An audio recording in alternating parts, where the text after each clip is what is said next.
Hey guys, welcome back to my channel. Thanks for watching. Today I have a guest here. He's an old friend, but we're gonna do a subject today that is really not talked about a lot. And I wanted to get a guy perspective, of course.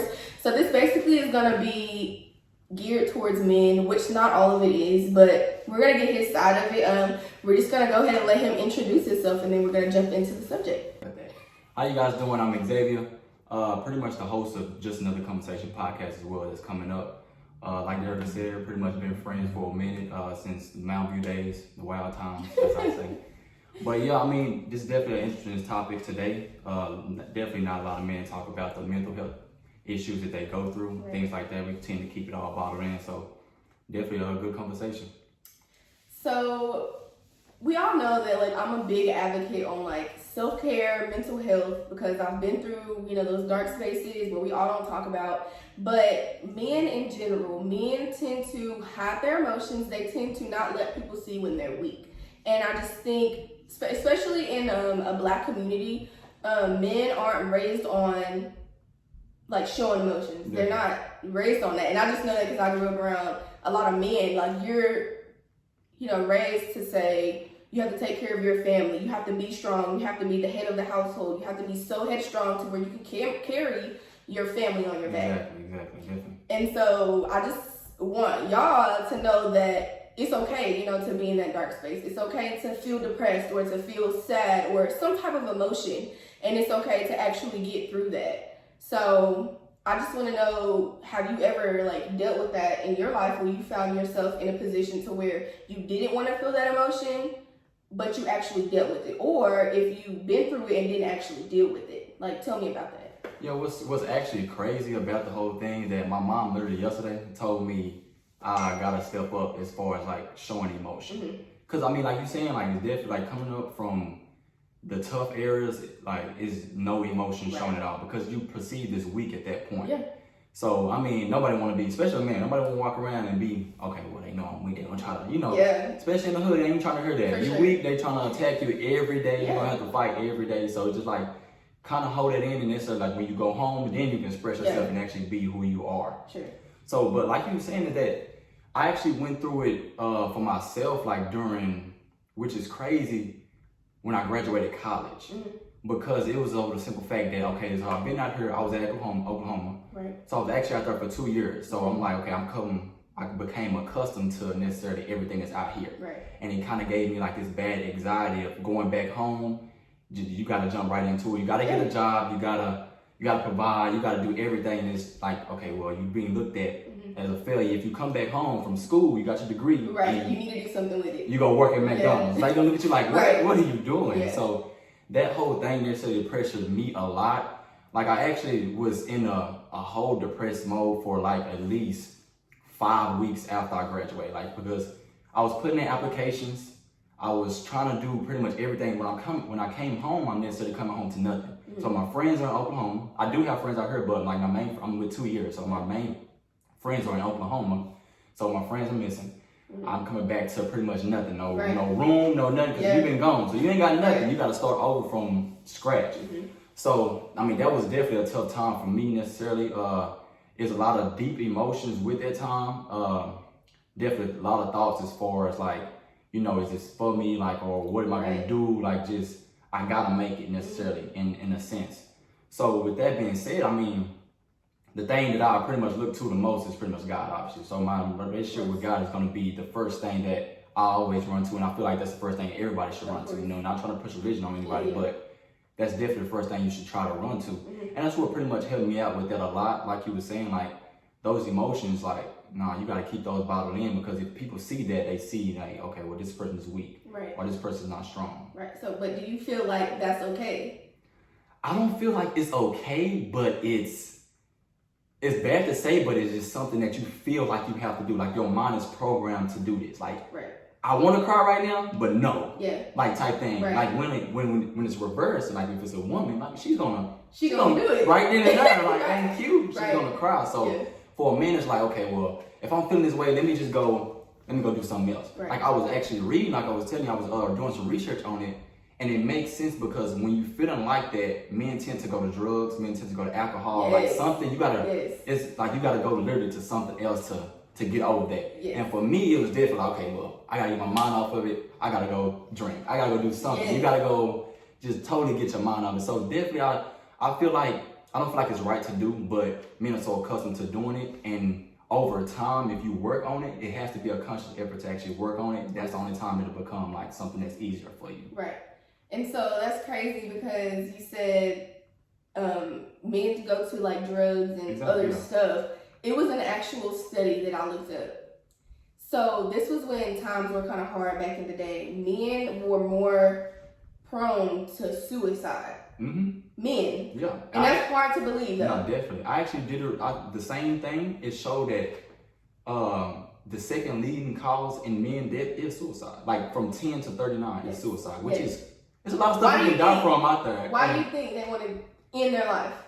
What emotions could they be feeling at that moment? Necessarily, like you hit it on the head earlier. Like it's about like if you're not feeling like you're something, you're not living like you said, breadwinner for the family. If you're not that, if you're not like your pride is getting touched all the time by being like, it can definitely take you over the edge. And like I'm saying, like that's what was eating at me when I was coming back from school. So I'm like, okay, well, I got to do something. I can't be looked at as nothing, like a failure, and that eats away at men in general. You can tell, like that's why I be wondering about something. I'm like, oh, you're not having like 8 drinks. What you going through right now? Like, do we need to talk? Like, but yeah, it's definitely like that's crazy how that's the leading cause of like the second leading cause of men is suicide. That's ridiculous. That's why I also wanted to hit on this because it's like women you would think are the ones that want to run to suicide. No. It's men because they don't know how to show those emotions. So of course they're gonna blow up. Like whenever their breaking point hits, it's over with. And just like when they overdose or when they drink too much and get to that point where they're sloppy drunk, blackout, whatever, they get to that breaking point. And I was looking at it and it said most men, I guess back in the day, but still now, it was hard to get a job. So of course the woman was in the house cleaning, that's the stuff that they did back then. Women stayed at home. And men had to go out and get a job. So men that weren't able to keep a job or get a job, they would walk around moping and being depressed because they cannot provide for their family. Exactly, and that's tough to deal with. Yes, and you're a woman looking at you basically like, when are you gonna get a job? The rent is late, our bills are due, and you're just like, this whole like, am I really a man? Like I'm not providing for my family as I should. Definitely. So you have a son. How do you think you would go about it with trying to raise him differently? Like, I know, you're supposed to raise a man, of course, to do that for their family, to provide for their family, to do this and that, be financially stable. But you also probably want to teach him if he is not able to. That it's okay. It's okay. Yeah, so that's the biggest thing I do right now, because I feel like that's my number one goal right now. Like, when I was born myself, is obviously to focus on myself, and I was trying to play basketball, do all this and that. But once I had my son, all me is out the door. Like everything I do from this point is gonna be for him. So now, as far as like emotion wise, and it's just about teaching them, starting them young, that it's fine. Like you crying, like I'm not gonna be like, okay, well, toughen up, man. No, I'm like, okay, you obviously are feeling some type of emotion, express yourself in the best way you can. And but then pick yourself up, right? Exactly. If you have to cry, then you cry, but understand why you're crying. You're not just sitting there crying for no reason. You're not whining. You're actually crying. Like, we know what's wrong with you. So I'm just teaching them that, and I feel like that's the biggest thing to do. So be there for him as far as like those ways that I know that he's going to have to go through, the same things that I went through, the same thing everybody go through. Just teaching them early, okay, just be like, just necessarily hold their hand with, because that's what you're there for.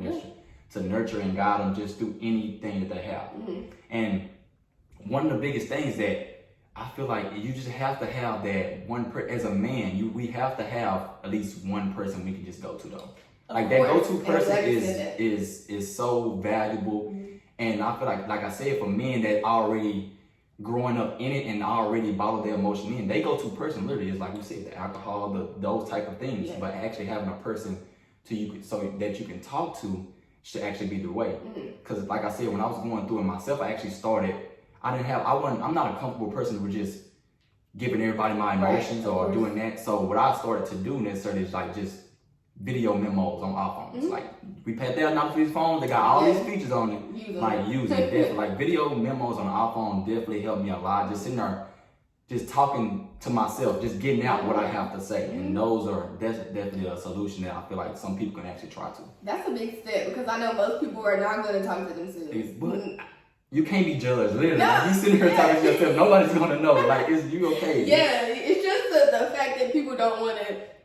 It's pride. It's a pride and it's an ego thing that's like, get out of that because your mental. Exactly. You're going through something at the moment. And deal with it. Yeah. Yes. Have you ever had that friend where you told them, like, man, like, are you all right? And they said, yeah, but you knew they wasn't. Yeah, vice versa. Like I said, it works both ways. And that's why I said that was another big thing that hit me about like necessarily moving from Oklahoma back here because my accountability partners were necessarily out there. Right. Like you build up all these time deals. These people are from Oklahoma. So they were out there. So necessarily me missing that also put me in a tailspin. They can do a lot to everybody as well. Like not being able to access the people that you naturally go to and things like that can take a toll on your mind. Like, okay, well, I can talk to them over the phone, but it's not the same as seeing your face. What if I need a hug type thing? You know what I'm saying? Like, you can't be scared to actually do that. Like, it's okay to hug somebody. Right. Like, my brother and I'm not a big hugger. my brother literally came in yesterday talking about his boss was getting on his nerves, and he's not an emotional person anyway. Right. So he was just like, bro, I need a hug. Right. I'm looking at you like, okay, but come on. I know you need a hug. Like, this is off the wall, so something actually had to happen. But yeah, just having those people there, that's definitely a plus. Like it's important. I feel like to just find that person that you can go to for that. So, but you can pick up on a little more. Than they gonna let it out some way. Cause especially when they get drunk, they'll tell you what's going on. Yes. They'll tell you what's going on. So I mean, it's hard to tell, but you just really gotta key in and know the person and to actually figure out what's going on with them. Exactly. So my dad, he is a man. He doesn't show his emotions. He won't let anybody know what he's going through. But it's times where I could see that he's under some type of emotion. He would like walk around the house and not speak to anybody. That's something people don't notice. You know, like if you ask them what's wrong, they say nothing and go back to whatever they're doing. I noticed not just him, it's just a lot of people, you know, their demeanor changes. Exactly. They get more irritable. They don't want to talk. They just want to have their space. Stuff like that. They're going through something, whether it's big or not, it's big to them because it's affecting them, you know, on the outside. So I think that's one thing we need to look for because a lot of people can go through stuff and not tell other people what they're going through because that's me. I don't like telling people what I'm going through. Like, I'm just not that big because, and it's crazy because at the end of the day, I just feel like nobody actually cares. You know, like, what can somebody else do for me? Yeah, exactly. You know what I'm saying? Yeah, but that's good. It does make a difference when you get it out. Yeah. But even if they can't do nothing for you, just necessarily just expressing it and just let it come out. It's just like, okay, I'm good now. Like that's definitely a big plus. And also, like you said, have to have that one person. At least, yeah. You know that is gonna sit there and listen because you do have people that aren't good listeners and they aren't good like advice. So like I have people that I'm not gonna go to because they'll be like, you know, it's gonna be all right. You're gonna get through this, and then continue with the other conversation. Yeah. That's not helping me. You know, they're just kind of brushing under the rug. Like, girl, it's gonna be okay. Yeah, exactly. No, I need that one friend that's gonna I'm be not like, okay right now. yes, like, please come. Yes. So yeah. Like one of my roommates in Kansas when I went to school in Kansas, she would see me in a mood. She would literally just come and like lay on my lap. Yeah. And I would just cry. Yeah. And I'm just like, she don't have to know exactly what's going on. She would just like notice, you know, that I'm hurting or something, and she would just come over there. That's just the presence of somebody, you know, being there for you. But yeah, I think men should definitely voice. You don't necessarily have to voice, but when you do feel something, I feel like men should deal with it. Yeah, definitely. They shouldn't push it under the rug and like, because you don't necessarily have to cry in front of people. You know, men don't want to. Yeah, you don't want to. Yeah, that's not the only emotion you can get out. Right. Like, crying is not it. Like you can do other things. Bro. Yeah, like working out. I was saying definitely. When I was in a dark space, I would go to the gym. Yeah. Find those good habits that you can do to release that emotion in some type of way necessarily. Yeah. So that's definitely one. Like I said, it's kind of coincides with the, like I said, the voice memos. Like you can find, it don't just have to be me talking to somebody, which I feel like most men do as far as like. You know, we'll work out, we'll throw ourselves into different things, but don't let it become something where we're throwing ourselves into something bad or negative in that sense. which, like we said, we both did the research. Like that's what men are doing. Mm-hmm. Like literally, like it said, 1 out of 5 of every man is gonna be addicted to alcohol in some type in either parts of their life. So a lot of, if you do a lot of statistics on it, like it's mind blowing for real, definitely. Like it's because you would think the men are supposed to be this headstrong, like you supposed to not feel anything, basically. That's how the world made it. It's not. That's not. We all human. Yes. You're not gonna feel something. Yes, right. But the world makes us feel like, okay, if you feel this, you're weak. Like Right. no, that's not. Like no, definitely not. No. Little stuff that I will say and do to like my nephew or like my little cousins when they like fall and they'll start crying, and I'll be like, get up, like you're okay. Yeah. That's okay to do. You know what I'm saying? Yeah, but if you scrape your knee, get up. Yeah, that's you're not hurt inside. Yeah. You're not depressed. Like right. So don't like get misconstrued Yeah. like with stuff like that. Like definitely have to be a man. You know what I'm saying? Definitely have to know that you have a scrape on your leg. Get it. So when we raise kids, I want them to know that it's okay to be emotional, but also know. Yeah, don't just be emotional in the wrong way. Yeah. Like of course, like if you're going through something, like it's okay to express those type of emotions, but come on now, like I said, don't take it to the wine. Right. Yeah. So I mean, that's definitely a big topic. I feel like it needs to be more outlets out there for necessarily men though. Like we can say, okay, man, you're supposed to be express yourself, do this and that, whatever. But if it's not shown, how they show all this stuff on TV, how they put all this stuff in your face, they low key coaching you on how to live your life. Like if they not showing like men actually being more open, but open, just like Yeah, I get it. but not in that sense. But still stay on the path to where you can express yourself, and that can definitely help you out in the long run. Because as we see, like what it leads to is pretty much gonna be suicidal, as it says. Yeah.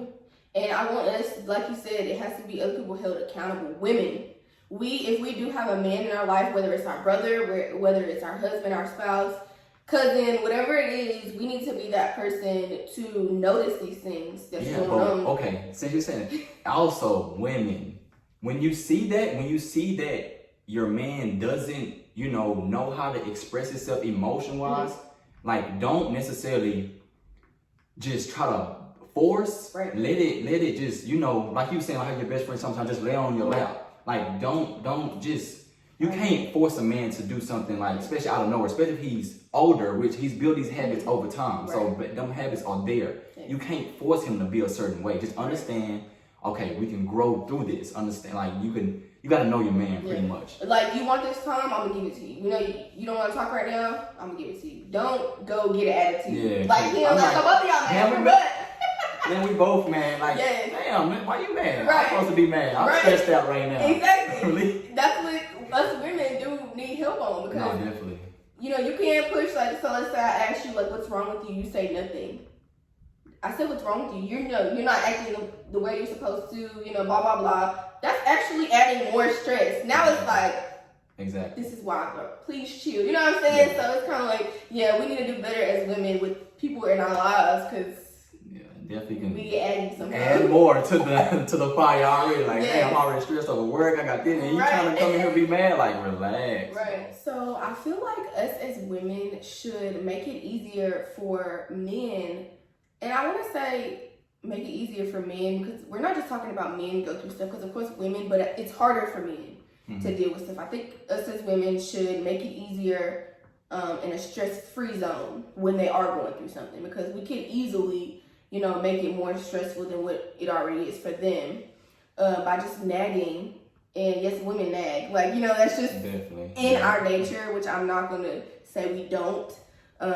But we could definitely make it easier by being supportive. And when they don't want to talk, they don't have to, Yeah, just pretty much just being that support system. Women, we should definitely, do a better job with, being supportive and letting them have that space that they're in, and stop, forcing them to try to get to say what's wrong with them, because, they just don't want to talk. And that's just men in general. So I just want to thank you guys for watching, and I thank you for coming through these difficult times. So if you guys don't already, you could follow me on Instagram at Love Derica. Also, follow his podcast that's coming up soon. You don't have too much information. It's gonna be on there. It's gonna be on there. Okay, so we're gonna get some more information on his as well. So thank you guys for watching, and I'll see you.